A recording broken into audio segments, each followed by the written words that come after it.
আসসালামু আলাইকুম সবাইকে।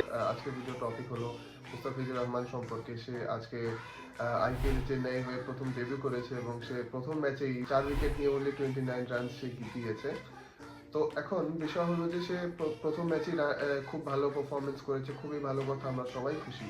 But is this the performance that we wanted? I believe this is the performance we certainly wanted, but not the performance we needed. Because আমরা চাই সে বাংলাদেশ টিমের হয়ে ভালো করুক। কারণ আমি যদি কিছু স্ট্যাটস দেই আপনাদের, সে লাস্ট বাংলাদেশের হয়ে 5 উইকেট নিয়েছিল ইডেন গার্ডেন্সে 2016 টি-20 ওয়ার্ল্ড কাপে নিউজিল্যান্ডের সাথে। এরপরে what is the next time he perform for Bangladesh? Let's find out. 2021 সালের 8 সেপ্টেম্বর মিরপুরে নিউজিল্যান্ডের বিপক্ষে সে 4 উইকেট নিয়েছিল, যেখানে সে মাত্র 12 রান দিয়েছিল। 2021 সালে, এখন আমরা চলছে 2024 সাল। এতদিন পর্যন্ত আমরা এখনো তার থেকে তেমন একটা ভালো পারফরমেন্স কিন্তু পাইনি। এখন